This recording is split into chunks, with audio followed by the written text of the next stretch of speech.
It's a very cold Friday in Kansas City and for most of the country, but let's still get to your questions next on Locked On Royals.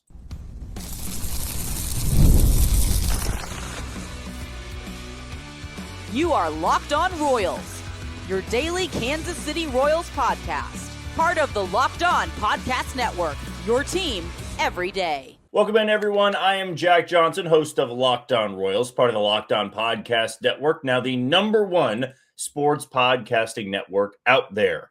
And if you want to find the best way to look me up on Twitter or just really to follow my content, well, Twitter would be the best place to do that. You can follow my username at JohnnyJ_15. That is at JOHNYJ_15.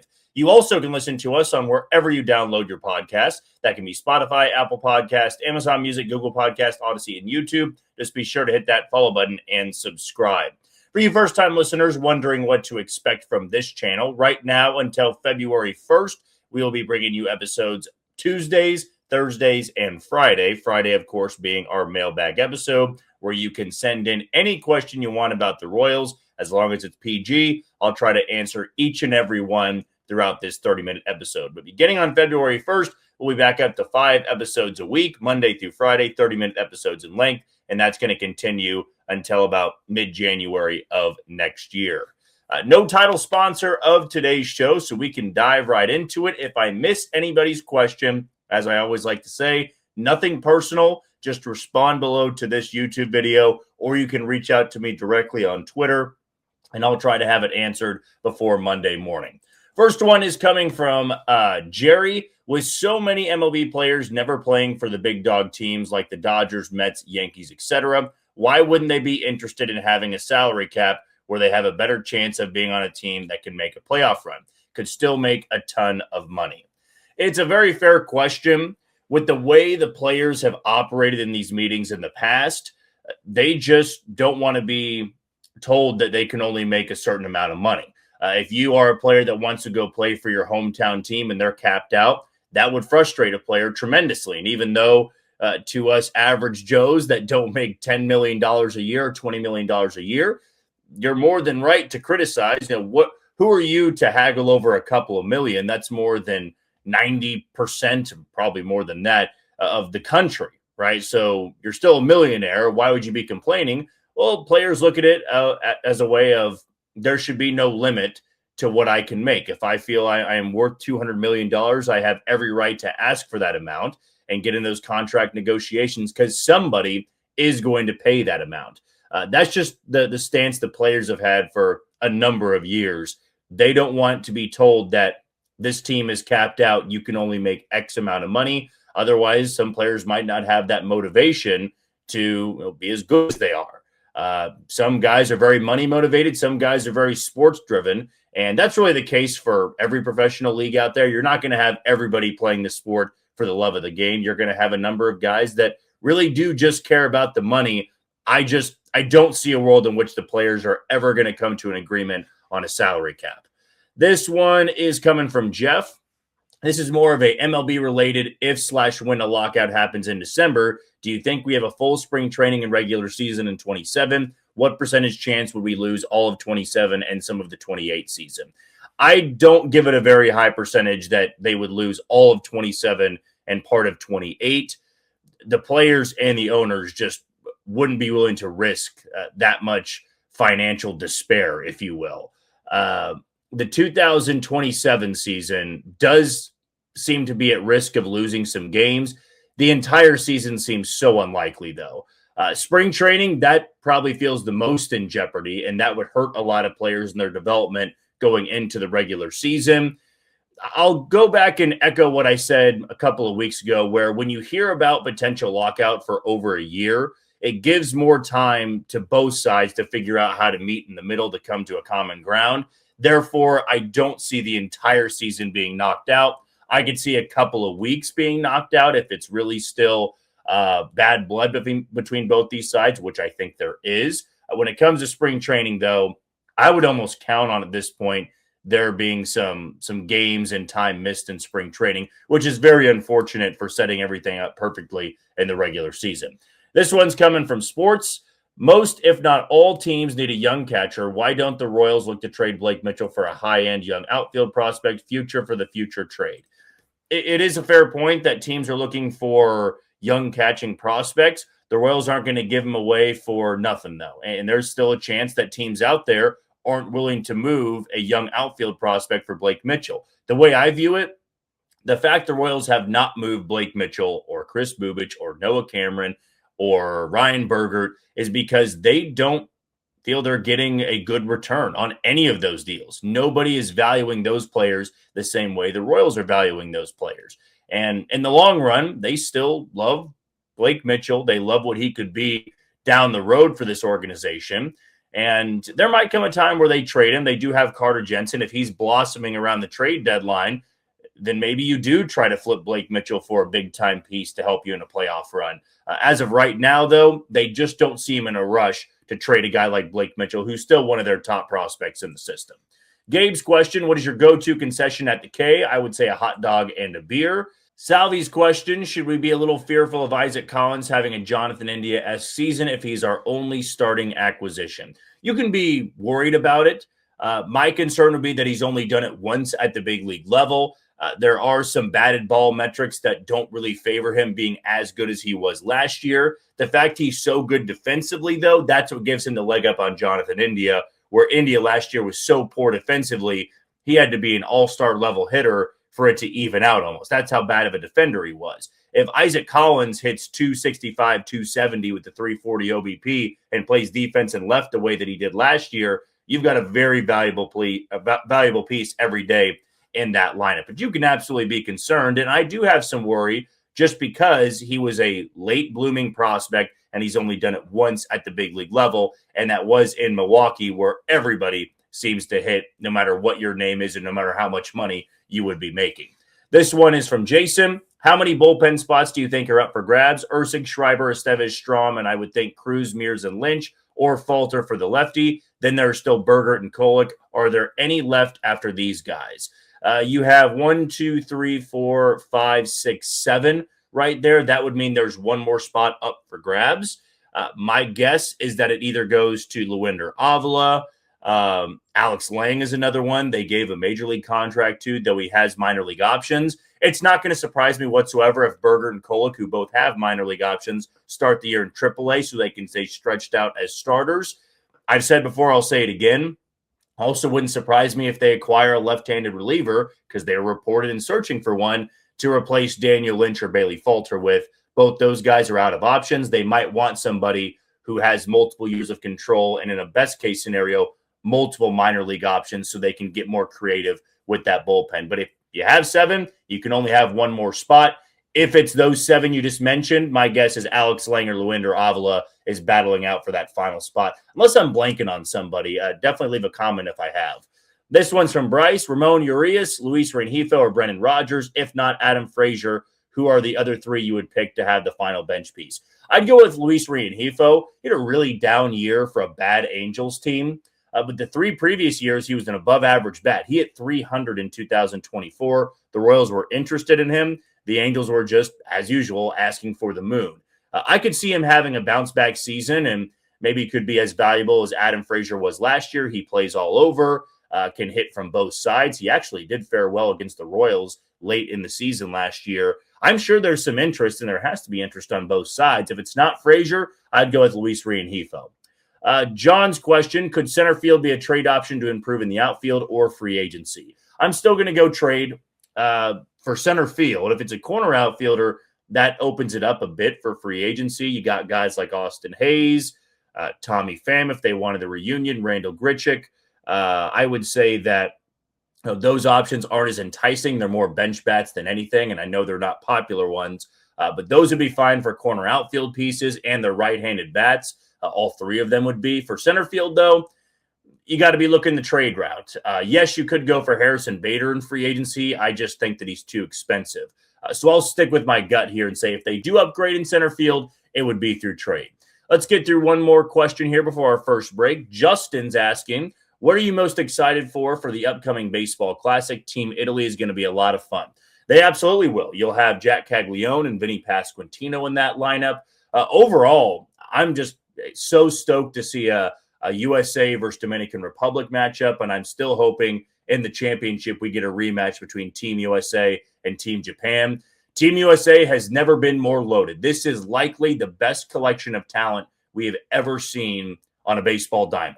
And the fact they're going to be going up against maybe the second most talented in the Dominican Republic and Japan, or you can make a really good case Japan is the second most talented. It's going to be so much fun. The atmosphere is just going to be bonkers wherever they're going to be playing, in the DR, in the Tokyo Dome, in Miami, and in Houston. It's still on my bucket list to be able to go, and fingers crossed I might be able to make it down for the opening round. We'll take our first break of the show. When we come back, still a lot of questions to get to next on Locked On Royals. Welcome back in. I'm Jack Johnson, host of Locked On Royals, part of the Locked On Podcast Network, now the #1 sports podcasting network out there. I want to tell you about TurboTax real quickly. Tax season doesn't have to take over your life. This year, TurboTax is making it easier than ever to just hand things off and move on with your day.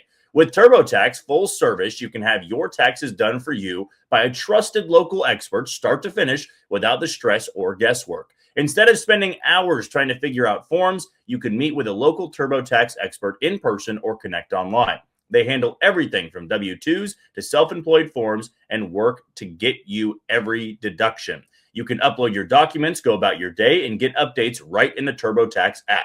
It's a huge time saver and gives a real peace of mind knowing an expert is handling it. For a limited time, you can have your taxes done by a local TurboTax expert for just $150 all in. If a TurboTax expert didn't file for you last year, just file by February 28th. Take taxes off your plate and get back to your life. Visit turbotax.com/local to book your appointment today. And we want to tell you about the Everydayer Club. If you're a diehard Locked On Royals fan, as we've mentioned before, Locked On has become the #1 sports podcasting network that I can't recommend enough, the Everydayer Club. It's so easy to sign up with. You just scroll down below on this video or wherever you're listening on your podcast. You click on that URL link, and they're going to take you through the whole sign-up process. You're going to get Discord access, basically a giant group chat. I'll be joining that as well. We'll be able to talk all things Royals. Really want to be increasing those numbers. We don't have as many signups just yet. So if you're still hesitating, well, it's not just the big group chat there. You also can get ad-free Locked On Royals episodes. I know for a lot of you, that would be a huge bonus because I've gotten comments before about not wanting to have to go through all the ads and stuff like that. Well, I can't recommend it enough. As I said, you just click on that URL link that we have posted below. It's pretty affordable as well. And as I said, if you're a diehard listener, you listen every single day, then it's a no-brainer, in my opinion. So don't waste any more time and go and sign up for the Everydayer Club today. We're going to jump back over to Twitter and get to James's question. Any chance the Royals could pull off a trade for Jason Dominguez? What do you think it would take to get him? I saw an article on ESPN this morning that the Yankees could be looking to move him now that their outfield is set with Trent Grisham, they have Aaron Judge, and then they get Cody Bellinger back. That leaves Dominguez on the outside looking in. They still could get some value for him. He was a very poor defender in left. He's never really turned into the prospect that he once was. He is a young, controllable bat that I'm sure the Royals could have their eyes on, and he would fit in Kansas City's outfield. There would be a spot to put him. You'd have to work with him a little bit more in center field. What it would take to get him, maybe not as much as you think. He's been around the big leagues for a couple of years now, and since he's not an everyday starter, nor has he ever proven to be one, I don't see it taking more than anybody in your top 3. You could probably get someone moved off of your 5 to 10 range, or the Yankees would be asking for somebody in that 5 to 10 range. I don't know why I said move off from them, because I know the Royals wouldn't want to do that. You are getting a young outfielder, though, that could blossom in a place that doesn't have as bright of lights as Yankee Stadium does and doesn't have that type of pressure. I'd be all for looking into it. When we might get some word down the road if the Royals are interested, if there's some smoke to that rumor. As of right now, though, I'm just going to say that they're not making that deal. I'll be hopeful they do. I'll be hopeful until they show up to spring training in a little less than a month. But he would be an intriguing prospect, that's for sure. Next one is coming from Isaac. Do you think the Royals are more likely to sign guys like Andujar and Hayes in free agency, Or do you believe they'll still try to make a trade and grab someone like Baty or Ryan Mountcastle? The O's have nowhere to put Mountcastle, so the package for him might be light. The Royals also wouldn't have a great spot to put Ryan Mountcastle either. Those free agent guys and Miguel Andujar and Austin Hayes are more than affordable. They make sense for the Royals lineup. Brett Baty might be a little too expensive, though the Royals have been linked to him before. They've had interest in the past. It wouldn't shock me, but the likelier of those options, it would be swinging a cheap rental bat like Miguel Andujar or Austin Hayes to add to that bench over trading for one of those bigger bats like Brett Baty, Ryan Mountcastle, or someone like Brendan Donovan or Jarren Duran. You guys are more than aware of at this point. Caleb's question. Hello, Jack. Curious to know your opinion. What is the most you think we could get for Bubic? Also, what's your favorite color? Thanks for everything you do. Favorite color is blue. Why not? I'm a Royals fan, and I would say royal blue is my favorite color. Not trying to be cliche there or anything. I've actually always liked the color blue. When it comes to what they could get for Bubic, it's such a good question because no other reports have come out there about what the Royals could be looking for in return for Bubic. They want a young outfielder with multiple years of control, somebody they could plug into the lineup every single day. Clearly, other teams are not meeting that asking price. I would say realistically, they could get an everyday bat that maybe is under a more expensive contract, but that team could eat a bunch of that contract. Teoscar Hernandez came to mind immediately. The Royals wouldn't want to take on the majority of that contract. The Dodgers also, though, have their pitching staff pretty much set at this point. I could also see them acquiring another bat that is going to be a free agent at season's end because Bubic is as well. It's just not as good of a return as I thought it would be at the beginning of the offseason, which is why they've hung on to him. And at this point, as we stated in our episode the other day, it's probably best just to hold on to Bubic unless somebody gets really desperate at the last minute and tries to offer a lot for a guy like Kris Bubic. Next one is coming from Aiden. Now with Mackenzie Gore going to the Rangers, I tend to disagree with Ken Rosenthal's article that the Royals won't pursue top trade targets. I still see a Bubic for Baty swap in late February, early March. What will your thoughts be on that? I'd be all for it because Baty you could plug into this lineup just about anywhere. When there was the reports coming out, the Mets will be willing to move him around because the infield's crowded. They said left field. He can be a utility guy. That screams the Royals. He is a left-handed bat, which isn't exactly what they're looking for, but he's young, coming off a good season, multiple years of control. If all it took was Bubic, you certainly can entertain that, but the Mets probably want more if they are going to move Brett Baty, considering he finally broke through last season. He's not still trying to figure it out at the big league level. He's now done it and can be more of that utility guy. I just don't see the Mets trading a guy like Brett Baty with the years of control for Kris Bubic, who's coming off a half of a season and will be a free agent at season's end. Next one's coming from Spoons. In an episode this week, you said you don't see Nick Loftin making this team. Would like a full opinion on that his defensive flexibility allows Q to be able to pinch hit anyone in any situation, knowing Nick can play anywhere, costs nothing, and better than a free agent, honestly. My thoughts on it was that you can just get better on the bench offensively, though it does help the Royals be flexible late in the game. They don't have to pinch hit Nick Loftin. When I look at the Royals bench and how often they platoon their lineups, I want to have somebody that's a legitimate threat. And Nick Loftin, unfortunately, in his career, has not been that much of a threat from the right side. He doesn't crush lefties. You can find that in free agency, and it can be affordable. If they don't sign anybody that can hit from the right side in free agency, then he will make the roster because he can play multiple positions. The only reason I said it is that it feels like one of those spots that you can slightly upgrade and feel good about it long term, even if you do spend $3 to $4 million, which is more than what Nick Loftin is making. I just wouldn't be too worried about $3 to $4 million.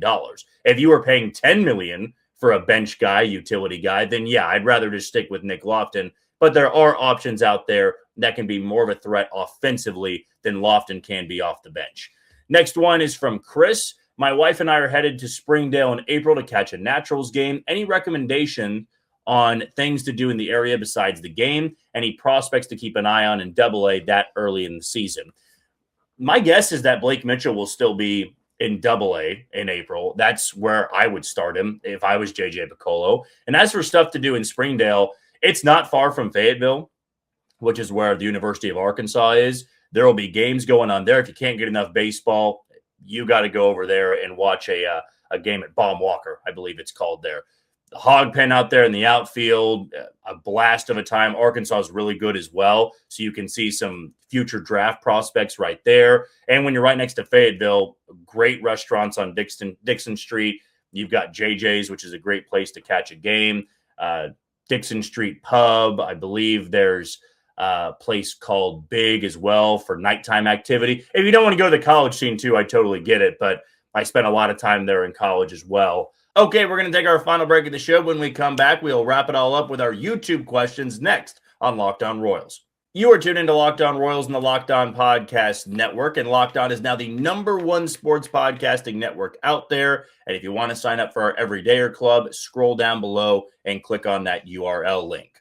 Our final set of questions is going to begin on YouTube with Irmo. I greatly appreciate your balanced perspective on Bubic, and I agree. Do you think the odds of adding another outfielder before the season are under 10%? And do you think they increase much by the trade deadline? I would not put it as low as 10%. I'd put it at 35 to 40. I'm still not sold that they're completely done adding outfielders. If it was a bench piece, then I'm putting that well over 50%. An everyday player in that 35 to 40 range, maybe slightly under 35 is a better way to go about it. At the trade deadline, if they're in it, it's 95 and up. If they're in it and they're competing for a postseason spot, no doubt in my mind they'll be trying to acquire some outfield help at the trade deadline, unless Caglione, Isbell, Thomas, and Collins are all thriving at that point, and it would make no sense to add an everyday outfielder. But I'm not going to go as far to say all three spots are going to be thriving by the end of July. Next one is coming from Thompson. Hi, Jack. I recently discovered your show and have really enjoyed your insights on the Royals. Thanks for the kind words. Looks like you're asking about Michael Massey and the plan going into 2026. I was a bit surprised about the decision to bring Jonathan India back. While I'm hopefully we can have a bounce-back season, I do have some doubts. I have said before, and since you just found our episode, I'm not faulting you whatsoever. We got asked this last week, I want to say it was. The role for Michael Massey is utility. He'll be the backup second baseman at Jonathan India, and his ability to play left field helps him out a little bit. But I would guess that when Jonathan India would be struggling or he needs a day off, Michael Massey will be at second base. And if Isaac Collins needs a day off and Jonathan India is going to be in the lineup at second base, then you could see Massey out there in left field. But he'll be on the bench for sure. If he does play well in spring training like he did last year, I'm not sure it's going to be good enough to win him a starting job. This one's from Matt. Have you ever considered writing some blogs or articles? I'd read them.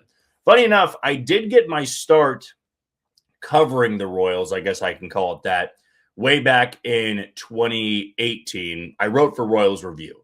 And so I did articles back then, did some feature pieces, but I got my hands full now in radio and doing this podcast. And since, in a couple weeks, or I guess next week it would be, or the end of next week, we'll be back up to 5 episodes a week. As much as I would like to get back into writing, I do have my hands full, but I can't recommend enough David Lesky's Inside the Crown. He does phenomenal work there.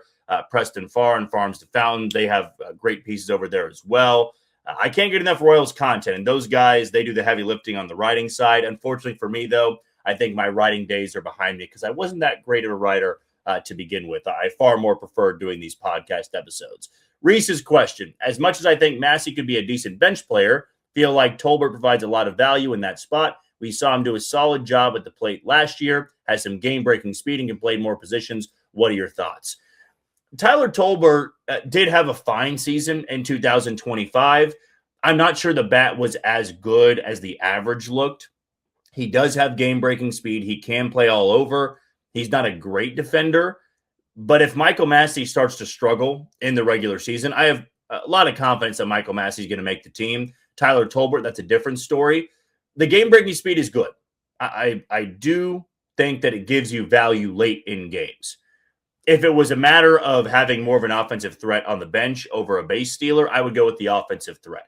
Because having a great base stealer, you got to be as good as Gerard Dyson or Terrence Gore, in my opinion. And Tyler Tolbert and Dairon Blanco aren't that good at stealing bases. They're incredibly quick. The Royals are a fast team. They like to steal bases. To have that spot on the bench, though, you can't just be a great pinch runner. You got to be a good defender and a little bit of a threat offensively. Tolbert, he is a singles hitter. He does some good things at the plate. Same with Dairon Blanco. If it were between those three options, I'd still go with Michael Massey, though, because of the defense and because of the offensive upside. I consider that to be better than Tolbert and Dairon Blanco. Next one is going to be coming from Braden. It's not good for baseball, but if you had to pick someone to finish with a historically all-time bad season like the White Sox and Rockies the last 2 years, who would it be? I would list the Nationals, Angels, and Cardinals as my top three options. The Cardinals is a sneaky pick. I know Cardinals fans are not going to want to hear that, but being a Royals podcast, I'm not sure that I'm going to be ruffling that many feathers. I would say that the Nationals are going to have a good shot at that. Their rotation after trading Mackenzie Gore is unwatchable. There are not many great pieces, not many inning eaters in that rotation. I would strongly recommend them go out there and get a couple of inning eaters, some depth for that rotation, because if they run it with those five guys that they have, they're not going to be able to come close to winning 62 games. The Cardinals, they're still going to have enough pieces in place where they can win 70 to 75. As of right now, that would be my pick. The Rockies are another one, though, I would say are going to have a historically bad season. To lose 120 plus, though, you have to almost try to be that bad. And for some of these teams in the offseason, it kind of appears they're headed in that direction. But different than the Rockies and the White Sox, my gut would tell me the Nationals. This one is from Victor. Two-part question. If the lockout occurs, I'm not so much curious what happens to the players' salaries. What about stadium employees and lower-level front office members? And then how about TV and radio affiliates? That was one thing we addressed in the lockout. The players and owners need to understand it's not just costing them a season. It's costing the everyday workers at the stadium, in the front office, at the radio station, costing them some jobs there as well, which is why I am fully against the lockout. I don't see it helping anything with the sport. So that absolutely needs to be a priority, and how much they're costing, and trying to make sure they get on the same page here. Because if you can never get on the same page and you're only worrying about yourself, you're going to hurt a lot of people in that process. And the next part about the question, I feel the quiet offseason in the AL Central has a lot to do with the CBA after the season. What are your thoughts on that? I don't know if it has that much to do with it. Cleveland's always been a very quiet offseason team. Same goes for the Royals, Tigers, White Sox, and Twins. Very rarely has the Central been this noisy division when it comes to free agent deals and trade acquisitions. Smaller market teams, not the biggest payrolls out there. I don't believe it has much to do with the CBA at the end of the season. Next one is coming from Colton. Let's say the Royals begin the year with all of Reagan's, Walker, Lugo, Cameron, Bubic, Kolek, and Bergert. Do you move one of them to the pen and the other go to AAA? Feels like one of Kolek and Bergert would have to go to AAA due to the number of roster spots.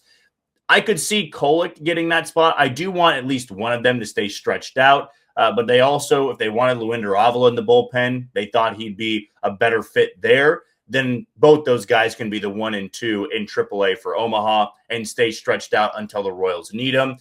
If they were to send one to AAA, my guess is Bergert, because Kolek can be more of that long relief guy. He's done it before in San Diego, where Bergert has tremendous upside as a starter. I'd want him to stay stretched out in Omaha to begin the season. KC United's question, what do you think is a sleeper team to make the playoffs? For me, I think Miami. Miami would be my sleeper team. The Athletics in the American League would be my sleeper team as well. National League side, I'll give you one more here. Giants, maybe, though are they really that much of a sleeper? They still have a big payroll, and historically they've been pretty good. And I'll give you one more on the American League side. Let's go with, I'll say the Rays. The Rays are always one of those teams that you can never count out, and they were in it in September. It's just a gauntlet of a division that they're going to have to go through. D. Hud's question, what do you think the odds are that Massey has a big bounce-back year and becomes a valuable contributing starter this year, like a 2-WAR player?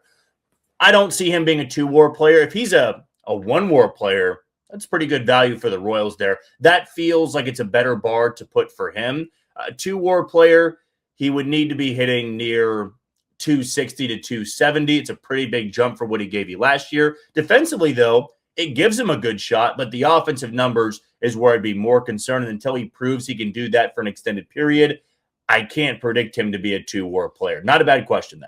John's question, what's up with the TV contract? Still no word on that. I'll stick with my previous answer of The closer we get to spring training, right before we find out the broadcasting schedule, that's when we should know where the Royals games will be broadcasted this year. So that's what I can give you for now. Logan's question, would you rather the Royals trade to land Lars Nootbaar or roll the dice on the free agent outfield market? I'd go with Nootbaar. I've always liked him in St. Louis. He wasn't as good last season, as long as I'm remembering the right season. Whereas in free agency, the only guy that would be the one to move the needle a little bit would be Harrison Bader. And you're rolling the dice big time with the money he's asking for and the likelihood that he has the same season he had last year between the Twins and the Phillies. I'd rather go and trade for Lars Nootbaar there, and I'm surprised his name hasn't come up more in those conversations. I believe we have two more here before we wrap up the show. Next one is going to be coming from, looks like, I guess I might have missed it somewhere. Yes, Armageddon Sports. If there's still a significant hole in the outfield at the trade deadline and the Royals are in it, do you think they try to land Jarren Duran or anybody his caliber? I do. I'd be curious if Jarren Duran would still be on the table. I guess it comes down to what the Red Sox would be at that point in the season, what position they would be in. If they're leading the American League East and Jarren Duran's been a part of that, well, they're not moving him.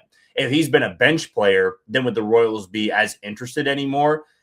I got to wonder what they want to do with that outfield. Jarren Duran still doesn't fit before the season begins.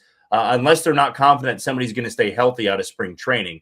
The Royals, if they're in it, though, I could see them going out there and trying to land a big outfielder if there is somebody in the outfield that is really not playing up to their standards there and has been a well below average bat. So I have more than enough confidence that that would be working out in their favor if they were in at the deadline and someone like Jarren Duran or someone of that caliber would be more than available.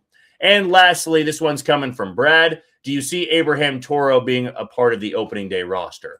There would have to be a plethora of injuries and him being one of the better offensive threats in spring training, and I don't see that happening. Last one here is from Brad. Do you see Abraham Toro being a part of the opening day roster? I do not. I simply view him as Omaha depth at this point. There would need to be more than a few injuries, and he would need to have one heck of a spring to get a shot, to get a crack at making the opening day roster. I'm not going to rule out seeing him in Kansas City at some point. As of right now, though, he's just there to be the utility guy for Omaha and be there in case of emergency if the Royals just have a number of injuries to begin the year. Again, not a bad question, though, either. And if I missed anybody's question, feel free to leave it below on this YouTube video or reach out to me on Twitter.